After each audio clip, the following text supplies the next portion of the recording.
NC Pork. Good for the plate, great for the state. Phil Kornblum, Sports Talk Media Network in South Carolina. It's been reported you're getting a big new deal with Clemson. Can you give us some details, your thoughts on this commitment from them to you? Very close to ironing it out. Extremely grateful. I've had a bunch of meetings with Graham really as the regular season was kind of coming to an end that last week. He got with me and we started to have some conversations, preliminary conversations. Certainly they've heated up over the last week or so, and it's been really good, and we're close to being able to finalize something. Obviously I'm extremely excited about it, happy. Clemson's been a very special place for me and my family for 15 years, and just have thoroughly enjoyed building the program. Love what Clemson stands for as a university, and proud to be a part of it. Certainly sent my daughters there, so we're all in, as Dabo likes to say, and excited about where my program is. I think we've done an unbelievable job, from facility improvements all the way to success initiatives on the floor, off the floor, and excited to try to continue this level of success. Thanks, Coach. Pat, right here. Hey, Brad. Pat Forty from Sports Illustrated. The run you guys made to the Final Eight last year, how much do you think that maybe has kind of helped change the perception, and then to carry it over with the season you guys have had this year?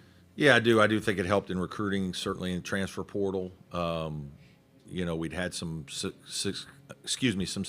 We've been to a Sweet 16 back in 18 and had been competitive in our league, but making another run like that in the NCAA tournament, high visibility, high exposure at exactly the right time when the portal's opening and all the things that you're dealing with.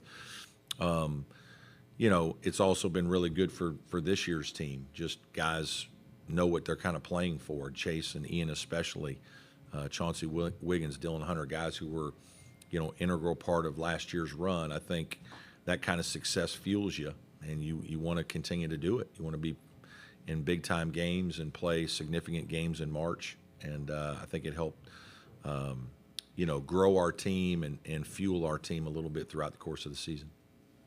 Right here in front, Coach.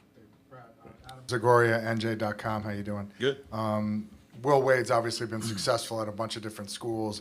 He's now being linked to a school in your conference. He told us here he was talking to them.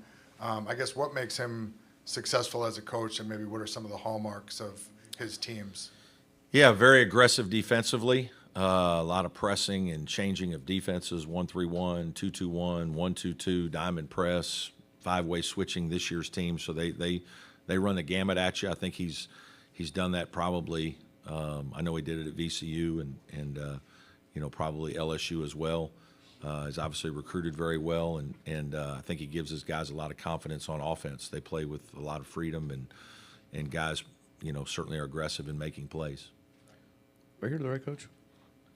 Coach, this is Grayson Man with TigerNet. Just how has this week been like for someone like Chauncey Wiggins, whose role has been elevated with Dylan Hunter out of the starting lineup? Just what have you seen from him as you've ramped up preparation?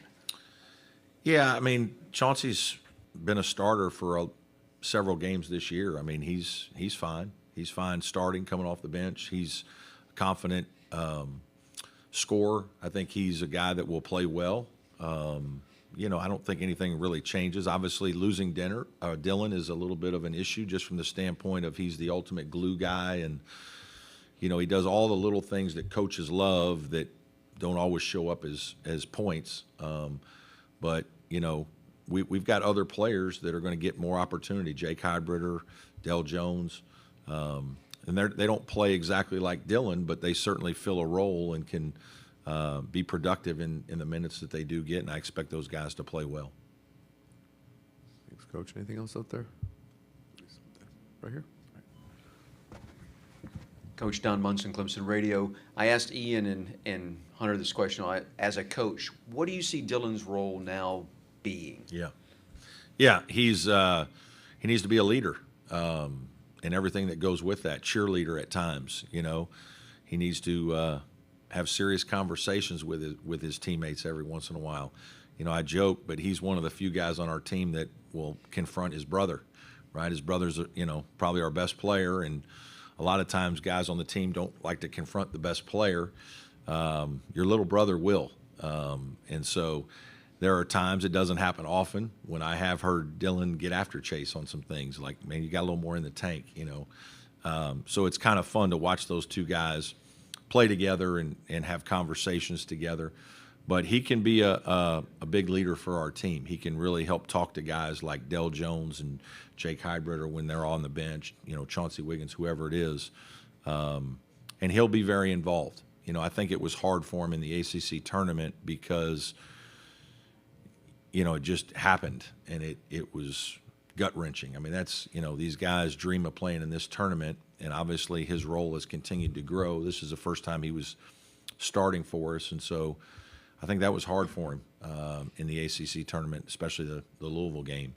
Now that he's had a week to kind of process, I think he understands more, and I actually talked to him about, what we need from him in his new role. Thanks, Coach. Here back left. Was your locker room door open today? Was Here. my locker room? Yeah, Well, it wasn't locked.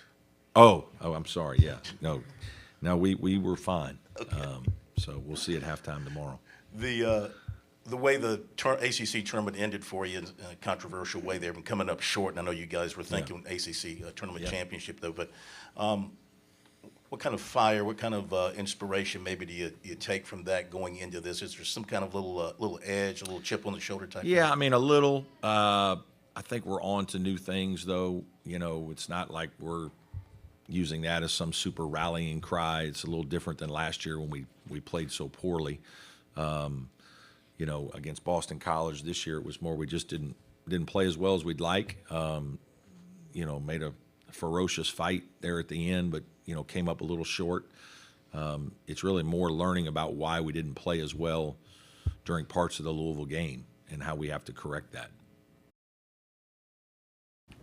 Matthew Travis, KPLC. Coach, you've talked a lot about this year is different. When talking to Heath yesterday, he called it more business-like. Could you expand on, now that you guys are here, how this year feels a little different than last year?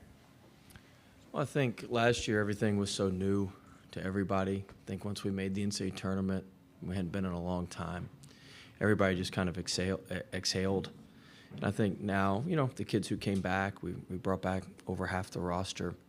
We added some new guys, and I think they all understand that, we want to do more this coming season. So I think everybody's obviously still excited. I mean, it's hard to be here. It's hard not to get excited when it's hard to get here, and it's hard not to be excited when you get here.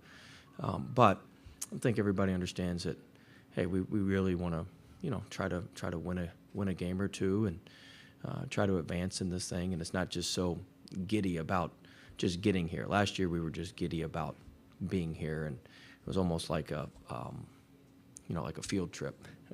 And this year is much more, about our business and about, hey, let's see if we can do the things we need to do to try to win a game, or maybe more than one. But we'd start at one. If you got another one, go ahead. Here, wait for Mike real quick. Thanks.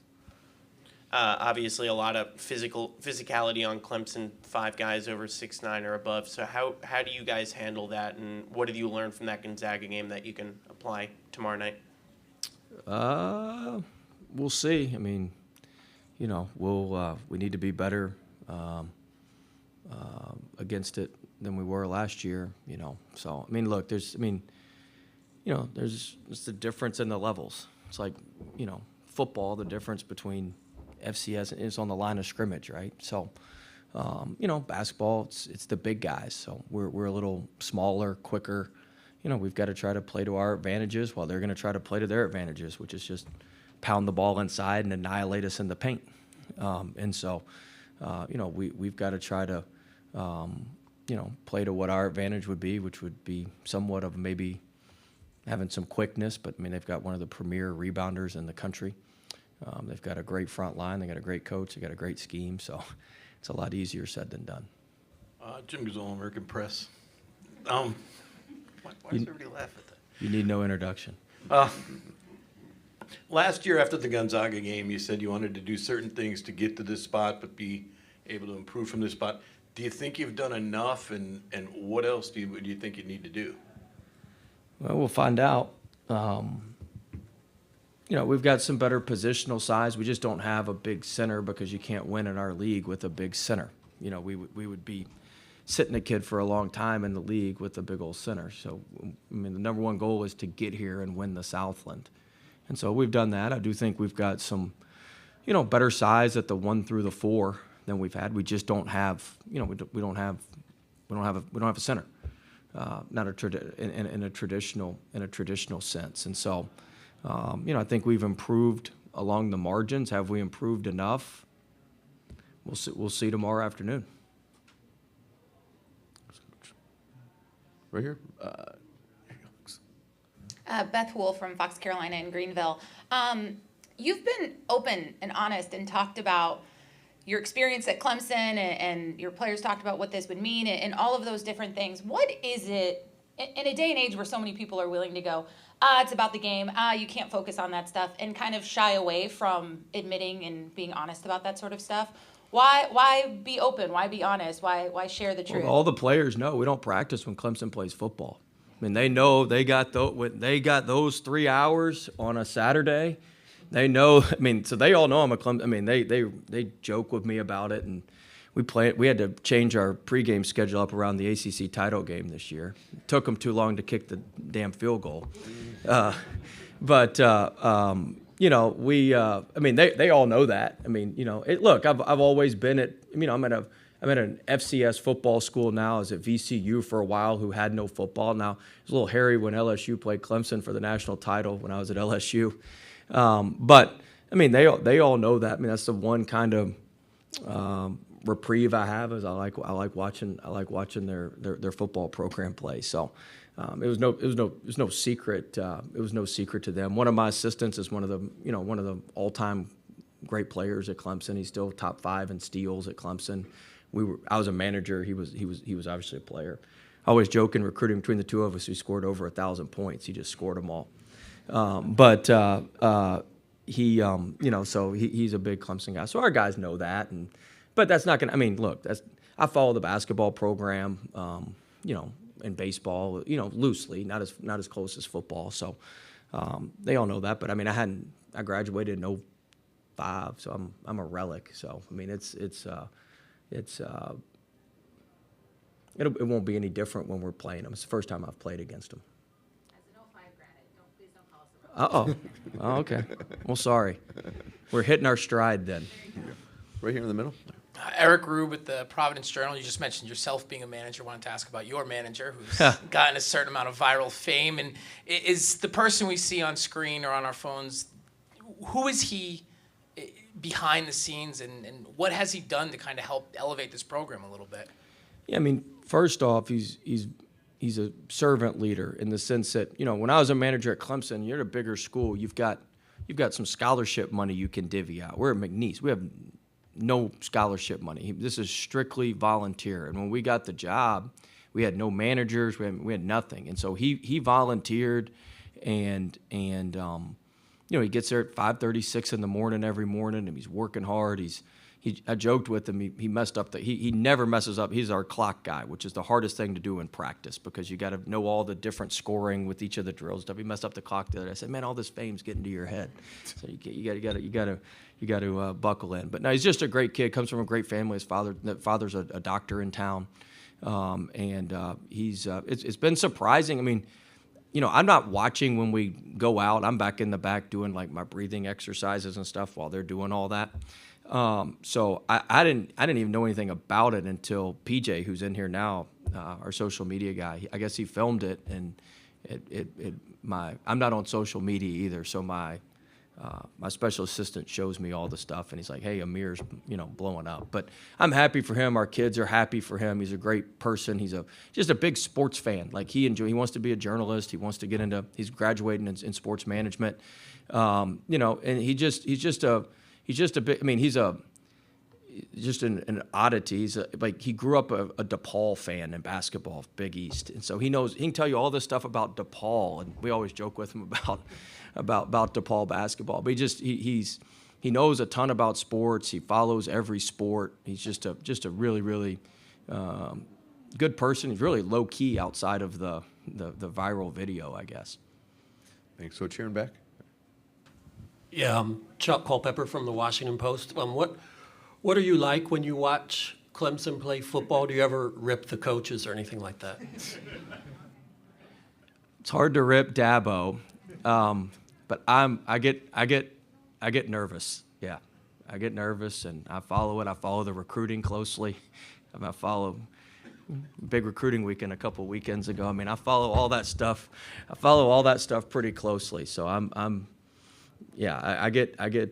gotten better as the years go on. Of course, winning a couple national championships helps too, but I've gotten better with it as the year goes. I'm not nearly as into it now as I was, but the further I guess I get away from graduating, I guess the less I'm into it. But I do get nervous. But no, I don't rip the coaching. I know how hard coaching is. You're in front, Coach. You mentioned Vern, and the other day you were talking about how he watches every Clemson game. Does that kind of help you guys with scouting, give you a leg up? Well, Vern worked for Coach Brownell. So Vern was his GA and was an administrative assistant for him. So he worked for him when he got back playing from overseas. And so, yeah, he has a familiarity with them, certainly.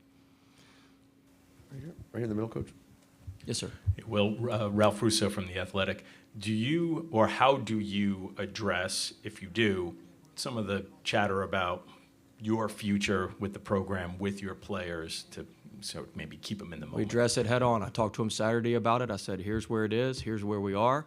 They talked about some of their portal stuff with me. We sat in a room. It was just me and our players, and we all talked about it. So I'm aware of what they've got going on. They're aware of what we've got going on, and you just hit it head on. So we're all on the same page with everything.